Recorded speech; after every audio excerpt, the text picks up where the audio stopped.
নমস্কার। এক সেকেন্ড। আচ্ছা, আমি কয়েকটা ভিডিও বানিয়েছি মিড় কি এবং ওয়েস্টার্ন মিউজিকের কনসেপ্টটা কীভাবে ক্লাসিক্যাল মিউজিকের সাথে মিশছে সেটা নিয়ে। তো একদম ছোট ছোট 1-1.5 মিনিটের ভিডিও আপনারা শুনে দেখবেন। আমার বক্তব্য, ইন্ডিয়ান ক্লাসিক্যাল মিউজিক রেয়াজ করলেই সমস্ত কিছু, বা রাগ একটা নিলেই, একটা যে কোনো বেসিক রাগ নিয়ে তার মুভমেন্ট রেয়াজ করলেই বা রাগটা রেয়াজ করলেই সমস্ত রকম রেয়াজ হয়ে যায়। ওয়েস্টার্ন মিউজিকের যেটা কালচার, স্ট্যাগাটো মুভমেন্ট, যেমন ধরুন স্ট্যাগাটো মুভমেন্ট কিরকম, কাকে বলছে, যেমন ধরুন সা সা, স্ট্যাগাটো মানে হচ্ছে স্ট্রেট হিট, নি ধা সা। তাও আমার ধাটা একটু শ্রুতি লেগে গেল। একদম স্ট্যাগাটো মানে কাট কাট, সা নে ধা সা নি রে গা গা রে সা নি রে নি ধা সা নি ধা পা মা ধা নি সা। কাট কাট যদি নোটটাকে আমি লাগাই, সেটা হচ্ছে স্ট্যাকাটো মুভমেন্ট। সা নি ধা না পা রে সা গা রে মা নি রে গা নি সা নি ধা পা সা রে নি গা রে নি রে গা মা নি সা নে পা মা সা রে নি গা রে সা। এটা হচ্ছে ওয়েস্টার্ন মিউজিকের বা পপ মিউজিকের যেটা কনসেপ্ট, কালচার। তো এটা তো আমি রাগের মধ্যেই রেয়াজ করতে পারলাম, মানে এটার জন্য অন্য কোনো তো প্র্যাকটিস করার প্রয়োজন পড়লো না। তাহলে যে কোনো একটি রাগ নিয়ে আমরা স্ট্যাকাটো মুভমেন্ট রেয়াজ করতে পারি। এবার এটাতে স্বর চেনা হলো, কিন্তু সুরটা হলো না। সুরের জন্য এবার আমাকে ভারতীয় যে কনসেপ্ট, মিড় কনসেপ্টটা ঢুকছে। কিরকম,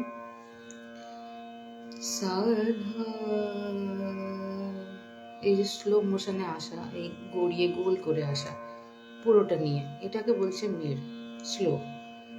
এটা একটু ফাস্টও হতে পারে, কিন্তু আমি স্লোতেও দেখাচ্ছি। মিড় সাধারণত স্লোই হয়। সা ধা পা মা ধা নি সা। এবার যে কোনো একটি রাগে দুটি মুভমেন্টই থাকে, স্ট্যাকাটো লিগেটো দুটো। কিরকম, একদম নিরে সা নিয়ে করছি, নে রে নে রে, কি লাগালাম, একটা স্ট্যাকাটো, নে রে নে রে নে রে, সোজা যাচ্ছি কিন্তু কোনো বাঁকা যাচ্ছি না, নে রে। এবারে মিড় করছি, সা নে রে সা, মিড় দিলাম, সা নি সা নে রে সা দা নে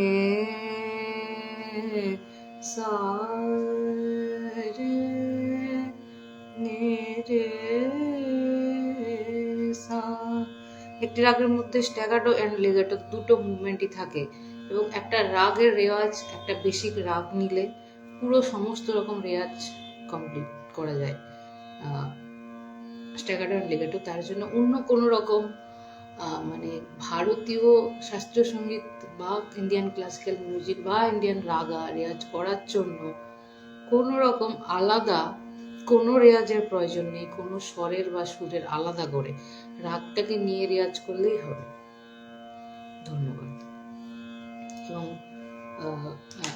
তাতে করে কি হয়, মানে রাগতারি শেখা যায়, রাগটা শেখা যায়, সুর শেখা যায় এবং স্বর শেখা যায়।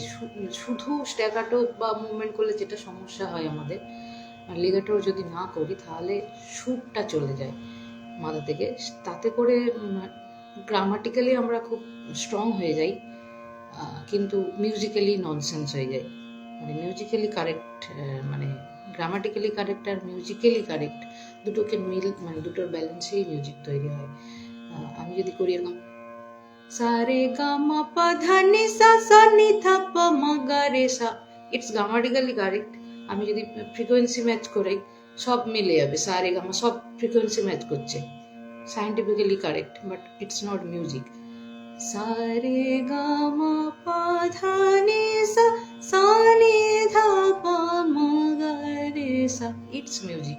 ইটস নট মিউজিক যে এটা সারে গামা পা ধা নি সা সা নি ধা পা মা গা রে সা, এটা কিন্তু শুনতে ভালো লাগছে না।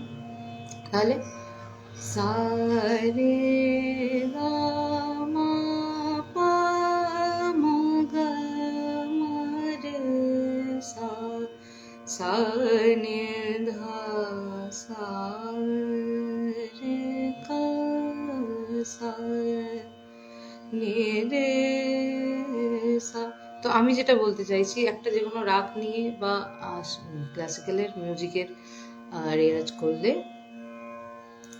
এবং সবটাই কমপ্লিট রেয়াজ সম্ভব, এবং স্ট্যাগাটো মুভমেন্ট আছে এর মধ্যে, সাথে লিগেটো মুভমেন্ট আছে, দুটো মিলে হচ্ছে। স্ট্যাগাটোটা কিভাবে বিউটিটা আরো এনহ্যান্স করছে অ্যাকচুয়ালি একটা রাগের মধ্যে একটা স্ট্যাগাটো মুভমেন্ট। যেমন গামা বিলাবল যদি দেখি সব শুদ্ধ স্বর, সারে গামা বাধা নিসা, গামা রে সা সা দা সা রে সা রে, এই যে এটা দিলাম এটা স্ট্যাগাটো।